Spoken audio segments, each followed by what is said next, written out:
Hey, thanks for checking out the video. If you all like it, please like and subscribe, and hope you all enjoy it. Have a great rest of the day. How we're going to start our story to learn about what happened here on May 16th of 1771 is we want to put you in the shoes, in the spot where over 2,000 North Carolinians called Regulators stood up against the militia of North Carolina led by Governor Tryon that arrived here at about 11:15, and at 11 o'clock, which is right now, this is about the time when 2,000 people have arrived here to be able to hear their voices to be heard by the governor. But we first have to understand how we got here.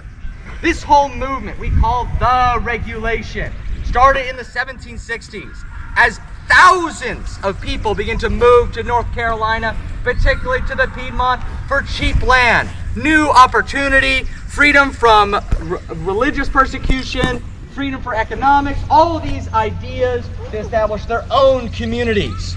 Individuals, ordinary people, farmers can purchase 100 acres of land or 400 acres and have land for themselves and their for descendants. There is a great promise in North Carolina in the 1760s. But as these individuals begin to live here, grow their families, start their churches and meetings, they begin to discover a deep-seated corruption in North Carolina. There are local officials, such as Edmund Fanning, the sheriff of the county, and Governor Tryon himself, that are looking for unique and interesting ways to exploit the local population. One such example is the use of the currency law, where they'd say, well, you don't have hard currency to pay your taxes, even though you might have hundreds of dollars in paper currency. Instead, we're going to then take your, let's say your plow, your horse, things you need for your very livelihood, and then they come back and say, well, actually, we took that money, we're going to now take your property, and then sometimes sell it back to you. And then so what these regulators do, in methods of protest, they go through the process you are supposed to do. They organize. They create first the Santa Cruz Association, then what we know today as the Regulators.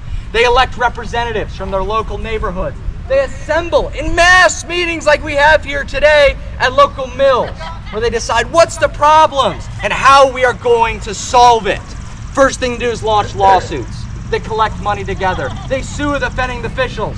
Except here's the problem. One of the most offending officials, Edmund Fanning, is a Superior Court judge, the colonel of the militia, the register of deeds, and their local representative. That didn't work out so well. And then, on top of that, the Regulators move to the next thing you do, which is petition. We still do this today. Everybody gets together, you say, hey, there are problems in this place. Here's what we need to fix them. And shocker, they need to go to the assembly, represent them, and that same guy they're trying to represent, send these petitions to, is again that Edmund Fanning individual. This is frustration. Year after year after year, trying to get their voices to be heard. They even will eventually, in 1768, as Edmund Fanning is even being tried for corruption, he's fined a single pence for his crimes. Yeah, which is like basically a single dollar for stealing millions of dollars. So they eventually elect some of their leaders, people like Herman Husband and another regulator, to the assembly to be represented. But before they can really represent them, over in Hillsborough, the seat of Orange County, where we are today, they have a meeting. A court case is being held for some of the regulators, and they assemble outside the building. They know some of these officials who have ruined their lives and their family are standing right in front of them. Maybe it's the frustration after years and years of their livelihoods being taken away from them, but they attack them with clubs and whips, beating them nearly within an inch of their lives. They then force the court to try cases. They want government to happen. They then go down to Edmund Fanning's house and disassemble his house, which is personally my favorite way to protest. They then riot throughout the streets, and it provokes the government, under Governor Tryon, a good friend of Edmund Fanning, by the way, to raise an army of men to suppress this population. Most notably, early in the year of January of 1771, they passed something called the Johnson Riot Act, which you will see full in force here in a second. This riot act effectively says if the sheriff of the county orders an unlawful assembly to disperse, they have 1 hour or else. And so, as where we are now, where this is years after, the army is over by the Alamance Creek. They're marching their way here. The regulators have sent dispatch after dispatch over towards Tryon to finally talk this out. He's ignored every single one. The regulators will note in their final petition, they say, we are loyal subjects of His Majesty. We are fine with everything. We just want fair government. But His Majesty's subjects are not toys to be trifled with. And that brings us here on May 16th of 1771. And I think one of the best ways to understand this mentality is to hear from one of our regulators, Redknapp Hal. Right there. Good day to you. My name is Redknapp Hal. I came from the colony of New Jersey in 1750 to the back country of Carolina. You know me. I have been living with you for 15 years. I have taught your children. I have walked the length of this county. Many of you have allowed me to spend the night in your homes. I know what you're going through because, like you, I have been living in a county for the last 15 years where we have been suppressed by people that are in the leadership of government that wants to get wealthy off the backs of those that they are governing. Yeah. We are not here to overthrow the British government as this governor proclaims. Yeah. We are here as true, loyal British citizens wanting our rights as British citizens. Now, let me give you an example of what's been going on. We'll take Hillsborough, for example. In 1750 or 1760, a man from New York City came down. His name was Edmund Fanning.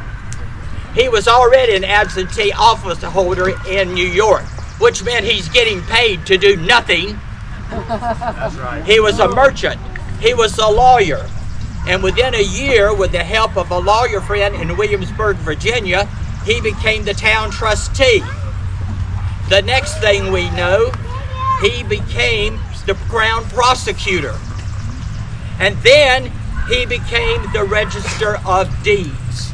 A very lucrative position, the way he did it, because we have documented evidence that he charged up to 5 times the legal amount. Right. He sent the money to the governor and he pocketed the rest of it. Now I'm a little bit of a songwriter myself, as well as being a teacher, so I wrote a song about dear Fanning, and we're going to do that song for you right now. And this is the way it goes. Are you ready? Okay. When Fanning first to Orange came, he looked both pale and worn, an old petticoat upon his back, an old mare he rode on. Both man and mare weren't worth £5, as I've been often told. But with his civil robberies, he's laced his coat with gold. And you know what Edmund Fanning did? He ordered a coat made with gold thread running through it and gold braid, so he could parade around in his coat of gold to show that there was nothing that we could do about him. Now, the governor for 6 years has refused to listen to us. He's listening to Edmund Fanning and his cohorts. Today, I understand he's on that hill. I want to hear him from you. Is Edmund Fanning the kind of person you want to be your governor? No! I can't hear you. No! Okay, right. And we want to let them know that right now. Now, not only that, but when Edmund Fanning decided he was going to run for the Colonial Assembly, he went to the sheriff and said, if you'll be sure that I'm elected, I'll be sure that you're paid for it. He was elected. The first bill he introduced in the Colonial Assembly was that the sheriff would be reimbursed £1,000 for losses. But no one ever explained what those losses are. Is that the kind of man you want over you? No! It is not. Now let's talk about that sheriff of Orange County. You know that the sheriff has the duty for arresting the criminals. But the sheriff in Orange County in 1770s was also in charge of all of the elections. He decided where the election would be held and when the election would be held. You had to go to the appointed place at the appointed time. You had to stand up in front of the sheriff, give him your name. He would look through his book to see if your name was in his book. If it's in his book, you can vote. If it's not, you do not have a vote. If he says you can vote, he's got all of his cronies packing the room, and you have to stand there in front of him and say aloud who you're voting for. Intimidation? I think so. Do you want more of that? No! Absolutely not. That's not fair government, and it's not our rights as British citizens. Now, not only that, but he was also in charge of collecting the taxes. Now, what he would do on that is he would come down and knock on your door, and he would tell you how much you owed in taxes. Now, the Colonial Assembly said you had to pay it in British currency, but there was a British law that said that it was called the Law of Distraint, that said if you had surplus crops or surplus goods, you could use that to help pay down your taxes. Now keep the word surplus in mind. What the governor was doing, what the sheriff was doing, you can't pay your taxes, I'll take your horse. A horse is not surplus. Without a horse, you cannot plow your crops, you cannot feed your family will starve. Robert! Is that the government you want? No! No, it is not. There is a total misuse of taxes. Even the governor in 1768 admitted that 50% of all of the tax money collected in Orange and the other counties was embezzled by the local sheriffs.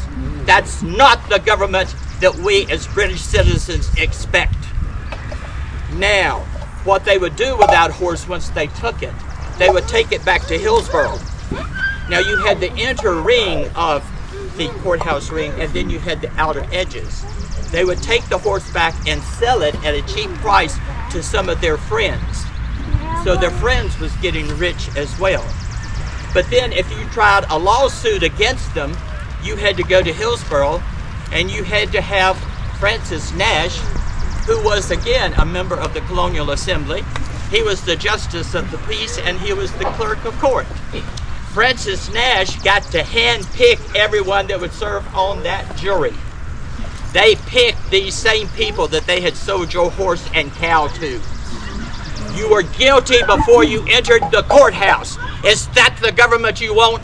No! We have repeatedly gone to the governor to ask him to make changes on this, and he has refused. With petition number 9, signed by 475 of you, James Hunter and myself rode all the way to Newbern. We got in to see the governor. He read the petition, tore it up, ushered us out of his new palace that you had to help pay for, told us to stop using the name Regulator, to come back and pay our taxes, and to obey the local leaders. In other words, we were told to cease and desist, but that wasn't going to happen either. Things had gone too far. We have tried repeatedly. He will not listen to us. Now that brings us to where we are today. Last September, in September of 1770, there were riots in Hillsborough that you've heard a little bit about already. What happened in January of 1771, the governor told Samuel Johnson, who was the Secretary of State for the colony of North Carolina, to come up with a law that would enable him to move out and to destroy the belligerents. The Johnson Riot Act was born. But what they did was they made it retroactive to April of 1770, so that everyone that was in Hillsborough in September of 1770 was guilty of breaking a law that did not exist. Is that fair government? No! Absolutely not. That is the law that the governor is using to come here today. We understand that he has a force of a militiamen of over 1,000 men. We also understand that he has 8 pieces of artillery. As late as last night, we sent another letter to the governor asking him if he would give a fair ear to our complaints, that we would joyfully meet with him to talk about this, to stop this, what appeared to be the movement of two armies with great ardor that were going to try to destroy each other. We've not heard from the governor yet. He's not responded. We expect that response very shortly. But this has got to stop. We warned him in that last letter that His Majesty's subjects are not toys to be trifled with. We have had enough. What the governor is doing is a damnable act to the British law and to the God of humanity. It starts here today. Are you with me? Yeah! Right. And I hope the governor heard every word of that. Yeah. I thank you.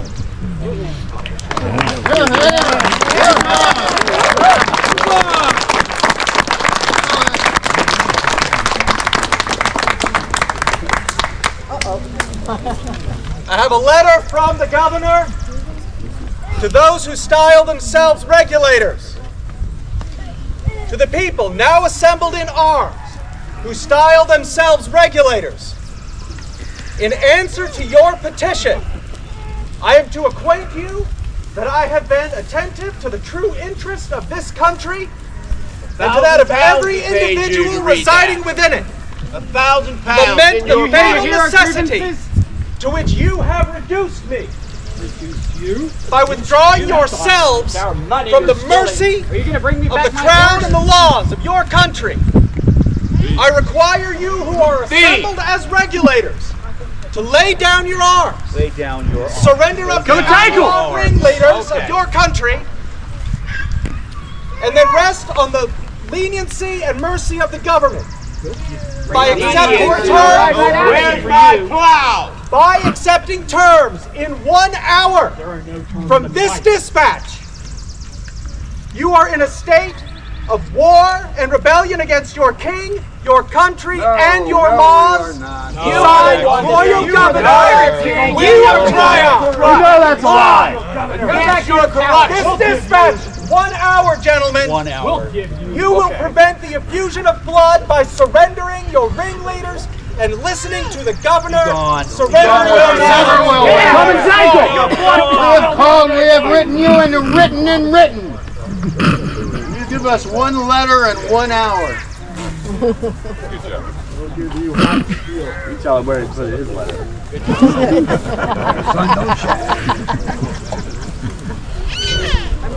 You have heard the response of the governor. That was ridiculous. And now you understand why we are here today. We want our freedom. We want our rights as loyal British citizens. And we're being denied by that governor, that sheriff, and the local officials. Here, here. They know what they're doing.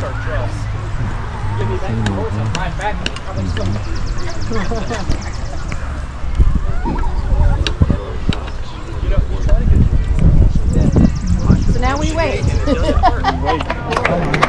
Look at the artillery they're bringing against peaceful citizens. This is not British rights. No.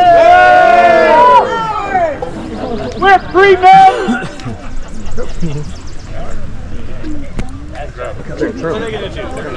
So far is that, story of the regulators, their perspective, the reading of the Riot Act, where we are now, and where we're going to pick up this program. This story that happened here is right up at the top of the hill. We'll be there. Make sure you guys have good seats and you have a good safety area so we all stay safe.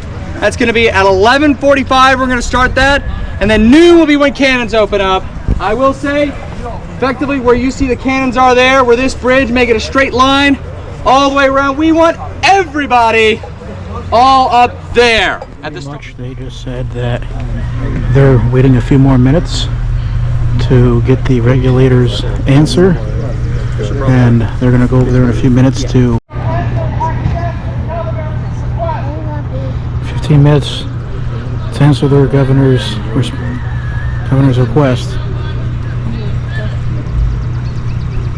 We will follow the law and give you a full time.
January, you cannot post data law.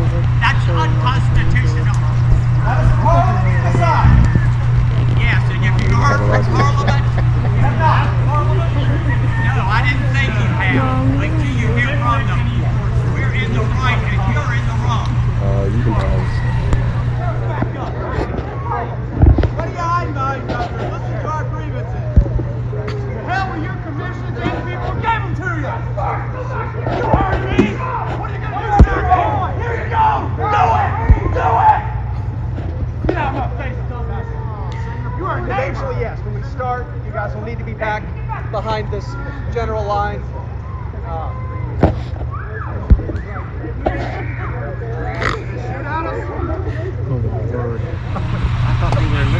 And you got to pay £1,000 fee there. You use your trust. Nothing ordinary. Out of the order. It is an ordinary practice. My count. How much was the work? That's ordinary, apparently to you. Well, that's not right. That's not ordinary. That's wrong. No.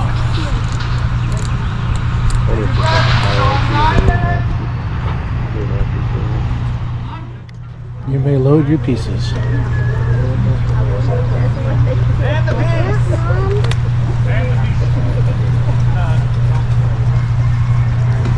Ladies and gentlemen, I start with this one question.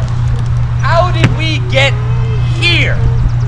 We talked about a movement, somewhat peaceful, for simple civil regresses to hold their government accountable and their representatives reflect their will.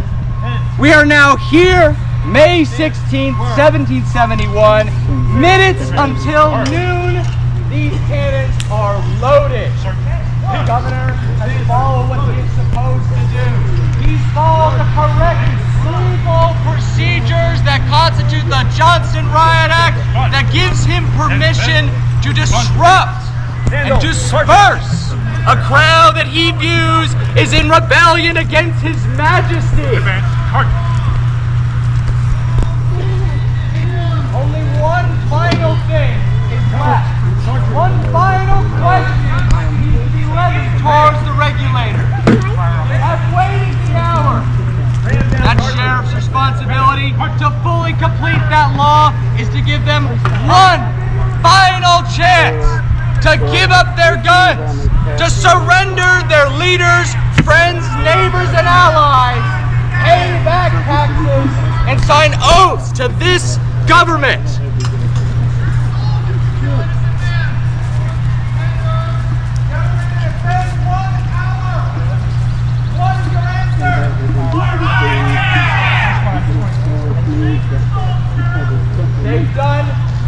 The regulators have done every single thing they were supposed to do.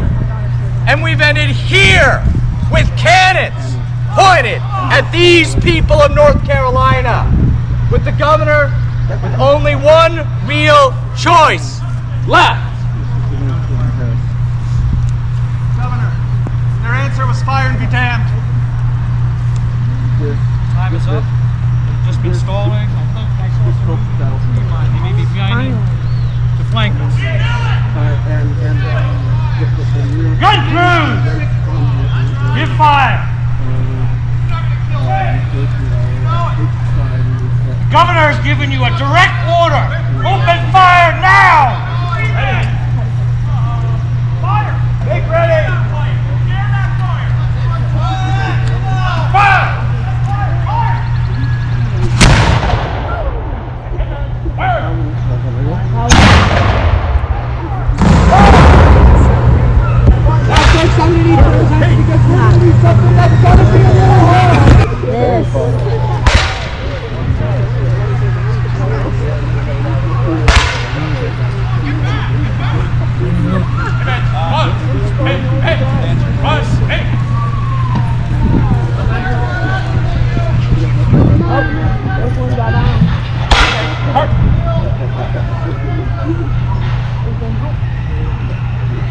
The regulators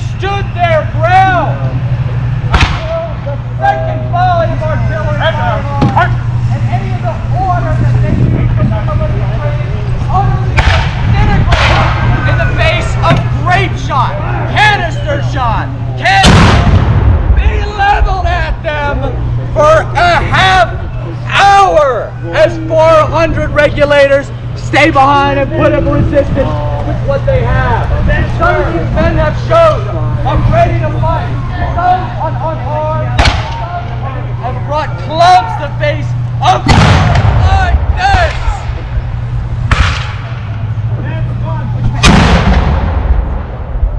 Now, folks, I'm going to need your attention because we're going to do something that's going to be a little hard, but I believe all of us together can do it. Understand the feeling of the regulators. These cannons are going to keep firing, but here's what we are going to do. Those who wish to stay on this side of the hill, you know what the safety lines are for everybody else. You need to follow me, heading this way to where we were during the first program. Understand what I'm saying? No? Okay. I want everybody to face to your right that way and walk only on the mode sections and begin moving.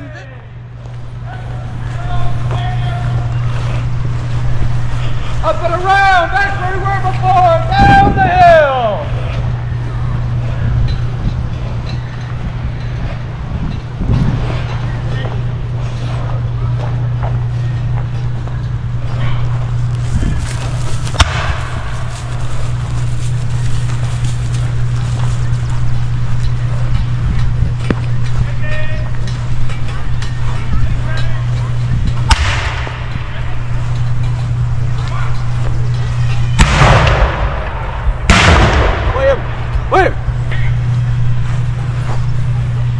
William.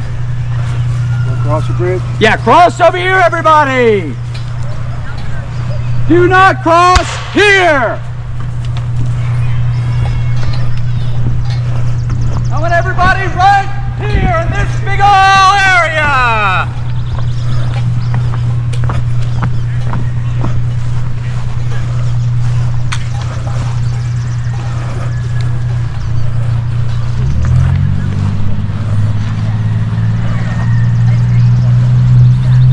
Everybody, come on down, right over here. Do not pass me.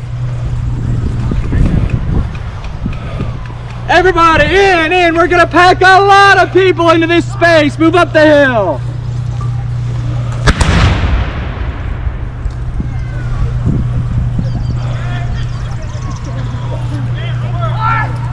Yeah, right in here. Perfect.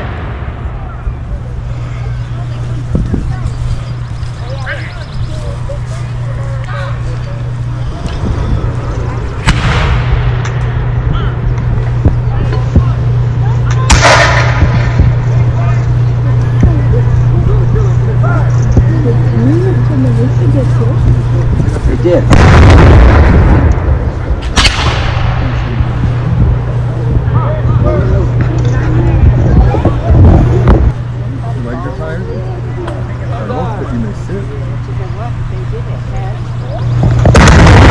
Everybody, let's pack on in here. Do not cross into the unmowed area over there. Stay over here. Yeah, right in here. Beautiful.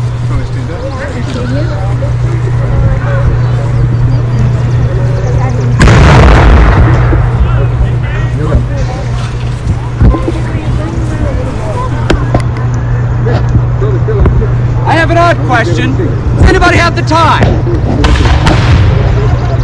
12:05. Think about this. We were standing here. We've seen these cannons go off for 5 minutes so far. They really fired on these regulators for half an hour. And we're sitting here, seeing it. I mean, we can see what they saw here on May 16, 1771, looking up on a hill with their fallen friends, neighbors, and family all around them. Can you imagine what it must have been like? How many casualties? That's a good question. Well, we will hit Just that later. We will hit them. Sorry. No problem. It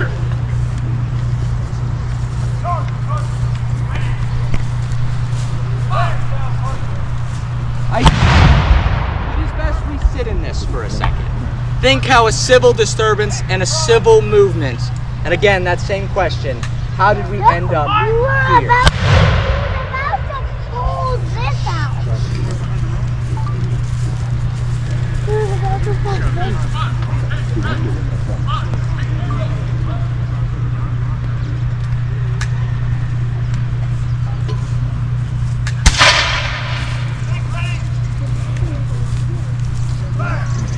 Any of the militia get hit?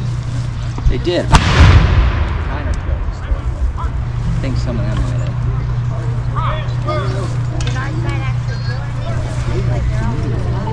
Well,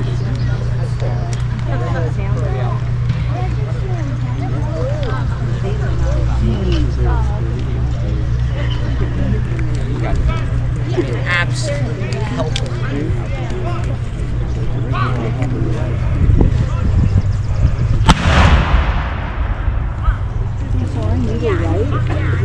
These guys over here, when they reload, they're hiding behind the trees.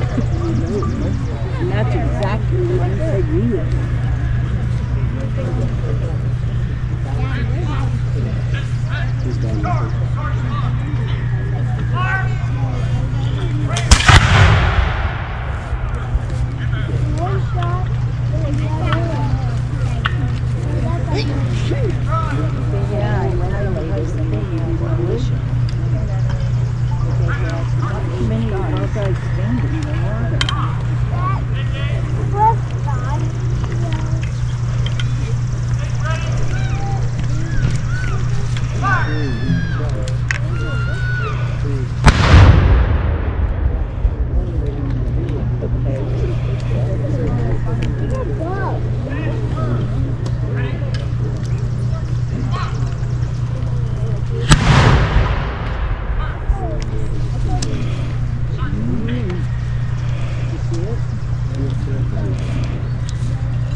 They keep firing at these regulators for that full half hour.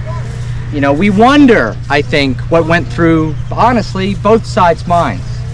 These regulators probably thought, how did it come to this? How did our simple request to solve our political issues came here to cannon and lined up here at a battlefield?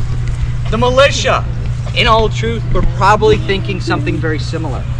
The largest contingent of Tryon's militia came from Orange County. This was Orange County. These people know each other. The Butlers, James and William Butler, they're brothers. One was the sheriff of Orange County, maybe not this one, but a different one, and the other, a hardened regulator. This movement split families apart. You could have situations where somebody could stand here across the field, look over there and wait, hey, I know you, that's my father, that's my brother. That's what this became. Did they know they were going to end up here? Did they know they would fire on their friends and family? I doubt it. But that's what happened. After Tryon lays fire into these regulators for that full half hour, again, we only experienced just a small bit of it, with only half the cannons that were here. After they lay into fire with them, they then advance, that 1,000 men all together, as they begin mobilizing and marching towards the remainders of the regulators that were left, hiding behind rocks and trees. These guys held on to dear life as trees around them shredded with grape shot, musket shot, cannonballs, and everything that could possibly be thrown at them. They're marching. Hot.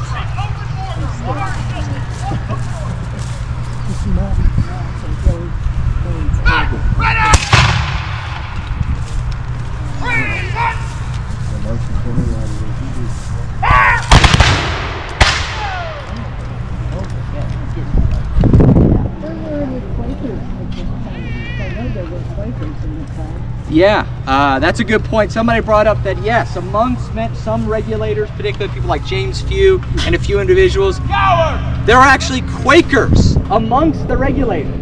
It's always a bad sign when you're firing on the Quakers, notable pacifists.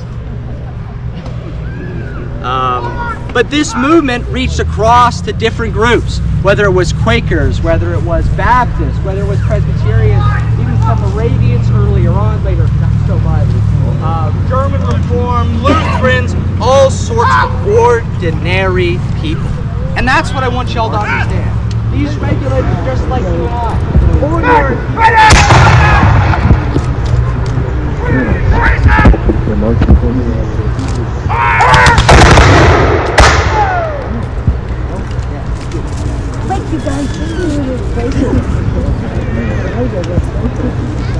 Yeah, that's a good point. Somebody brought up that yes, amongst some regulators, particularly people like James Few and a few individuals, there are actually Quakers amongst the regulators. It's always a bad sign when you're firing on the this. But this movement, a slow, methodical assault.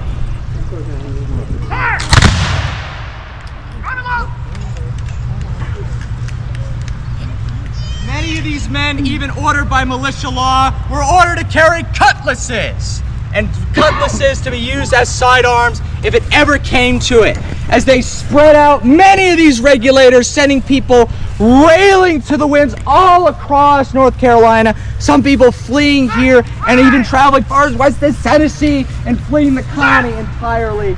One of their also goals capture some of these individuals. Some of these people that the crown, the colonial government, could hold up as the leaders of this movement, those responsible for all the ills, and they could hold them as an example and make an example of all of them. Make way! Make way! Halt! Make way! Make way! Get out of the way! Oh my word. Make way! Make way! We know many regulators taken prisoner here. Later, some even hauled, like James Few, back to the camp that Tryon held and then executed a day later. Yeah. And so, as we're kind of drawing this whole big story, we're trying to tell as our regulator, Harmon Cox, being clapped in irons and sent for trial and maybe the hangman's noose in Hillsborough, we want to bring our story to an end. Again, how'd we get here? Peaceful movement, large battle, people taken captive. To answer the question many of you might have wondered, it's 300 regulator casualties. 100 people killed outright, 200 wounded. Some of those dead regulators even still in this ground we stand on today. Unfortunately, we don't know where. Tryon suffers around only a handful of casualties during the engagement. After such a bloody exchange, he takes the army, takes those regulators in those cuffs, dragged them through their communities, burning their homes to the ground, and sending fear into the people. And it rained the whole time too. And eventually he works his way back to Hillsborough. He holds 6 of their leaders all together, holds a mock trial, and executes 6 of them. Even clears the hill on top of Hillsborough just to make sure everybody could see it. That's what we're talking about here. So, what? So what does this all mean anyway? I'll leave you with a few things. One big important note. This is 1771. 4 years later, we have the American Revolution, right? What founds our nation. Except these regulators would become loyalists and fight for the crown. Those people who stood with Tryon, people like Richard Caswell, some of these representatives and other individuals become governors of North Carolina and be the revolutionaries who lead an independent North Carolina.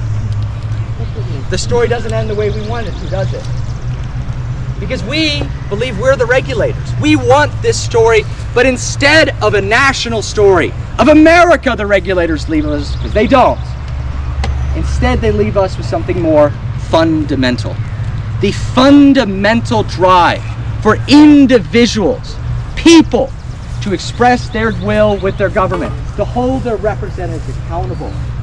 over since the years of the regulation. This ground itself has been used time and time again to recognize those times. The name Regulator keeps popping up after the American Revolution and these fundamental ideas.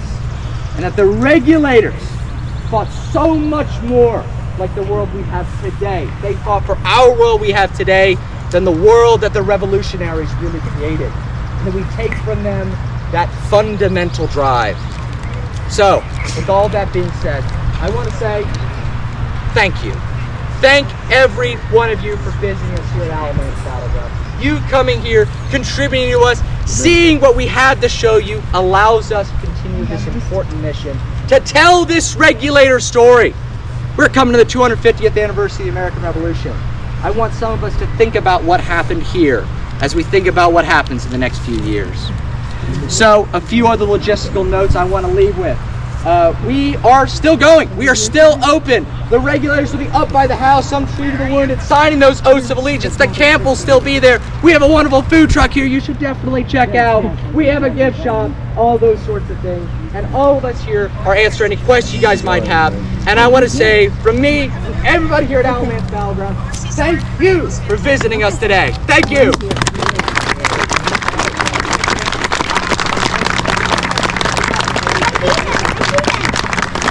Y'all good with the safety lights now. Excellent job.